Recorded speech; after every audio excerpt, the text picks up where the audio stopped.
It is now day 24 of the government shutdown, and today was the first time federal employees went without receiving a paycheck, one nonprofit looking to help ease some struggles. One Way is hosting a food distribution event for furloughed workers affected by the shutdown.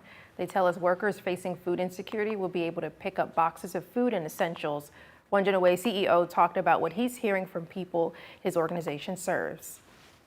There's a story behind these checks. There's not just that this person missed a check. That person has a name.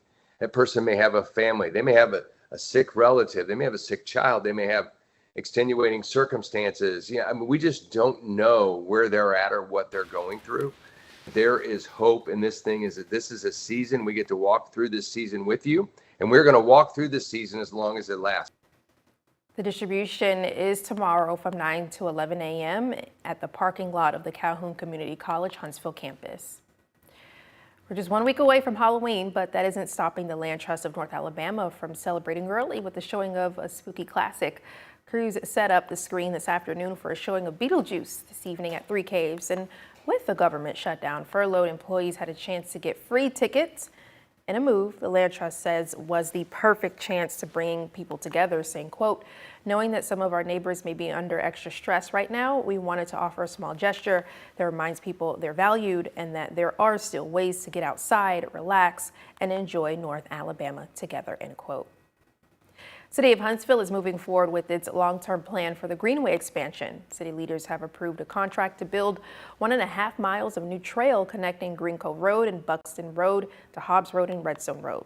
About $1.5 billion contract was awarded to Grayson Carter and Son Contracting, Inc. to oversee the construction. The project closes the final gap to create a continuous 15-mile Greenway loop linking the Tennessee River Greenway with the Aldrich Creek Greenway and Weatherly Road. Now, the Tennessee Valley's certified most accurate forecast from the FOX54 Weather Impact Team. We had a really nice Friday afternoon across the Tennessee Valley. We got to enjoy plenty of sunshine, slight increase in cloud cover through the later part of the afternoon, and that increase in cloud cover is going to continue as we head into the evening. But all said, it's going to be a wonderful evening for Friday night football. Temperatures are going to begin to drop off, so I do recommend grabbing a jacket, some sort of a sweatshirt as you head out for the evening, because I think by the time we get to the later part of the third quarter into the fourth quarter, it's going to become a little bit chilly. 57 at 8, 55 by 9, 54 degrees by the time we get to 10 p.m. From there, we are going to continue to cool off, but we're going to be warmer tonight compared to what we've seen over the last couple of nights, thanks to the increase in cloud cover. We're dropping into the mid and upper 40s across the Tennessee Valley. Let's look at the weekend. Half of the weekend going to be great. 74 degrees on Saturday, 62 degrees on Sunday. Sunday, not so much. If you have any outdoor plans on Sunday, if you can, just try and move them to Saturday, because at this point it looks like Sunday is going to be a bit of a wash across the Tennessee Valley. So we can kind of take your Saturday afternoon and break it down a little more hourly. Maybe you want to go to a corn maze tomorrow. There's a number of them across the Tennessee Valley. I'm a sucker for a really good corn maze. 69 at the lunch hour, 72 at 1, 73 at 2, and it looks like that's where we're going to finish the day tomorrow afternoon, somewhere right around 72 or 73 degrees. Here's Futurecast, looking regionally as we head into your Sunday afternoon. We're going to be focused on this area of low pressure here and the cold front extending down from this area of low pressure. There is a lot of rain associated with this system. Very little in the way of any sort of thunderstorm activity, but there's a lot of rain associated with this system. And that rain is going to begin to push its way into the Tennessee Valley as we head into the lunch hour on Sunday. So if you're going to be heading out the door for Sunday services, Sunday breakfast, grab a jacket, grab some sort of an umbrella, you're going to need it. And then once the rain gets here just after the lunch hour, it's going to stick with us in some capacity through the rest of the afternoon and then even as we head into the evening. And then not only is it going to stick with us as we head into the evening, but the rain is also going to be around, and it might even get heavier as we head into the overnight and then early into your Monday morning. Just begin to plan now to allow yourself several extra minutes as you head out the door for work on Monday morning, because we're still going to be talking about scattered showers across the Tennessee Valley, and then rain stays in the forecast even as we head into Monday afternoon. And from there, the rain's not really going to leave the Tennessee Valley. Rain chances hang around Tuesday, Wednesday, and then in some capacity as we head into Thursday and Friday of next week. By the time we get to Thursday night, most of us looking at 1 to 2 inches of rain that we could use across the Tennessee Valley. Most of us are talking about abnormally dry conditions as far as a drought monitor is concerned, so we could use a little bit of rain, but we're not necessarily desperate Let's begin to think about Halloween, shall we? It's going to be here before we know it. We're just a week away from Halloween. Halloween on a Friday this year, cloud cover, and we're talking about temperatures in the mid-60s on Halloween. I've got a high right around 64 degrees. Now, it's a bit too far out to begin to give you an hourly forecast, so we'll provide you with that over the next couple of days.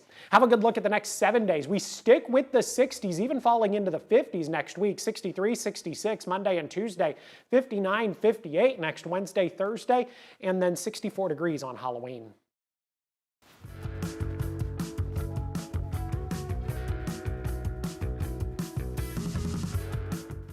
The weekend is here and a lot is happening around the Tennessee Valley over the next few days. First up, Broad Street Church of Christ is hosting a free trunk or treat event tomorrow. The celebration features games, a bounce house, lots of candy, and a Kona ice available for purchase. Trunk or treat is from 5 to 7. The annual Early Works Halloween Bash will offer trick-or-treating throughout the museum today and tomorrow from 3 to 7 p.m. Tickets cost $12 for anyone over the age of 4, while kids 3 and under get in for free. Each family will also get a coupon for 50% off a future visit. And finally, Sand Mountain Amphitheater is hosting a free fall festival tomorrow at 2 p.m. featuring local vendors, entertainment, and family-friendly activities. The first 50 families to arrive will also receive a free gift. And of course, if none of this is your style, check out what else is happening this weekend around the Tennessee Valley at FOX54.com. Registration now open to participate in this year's Athens Limestone Veterans Day Parade.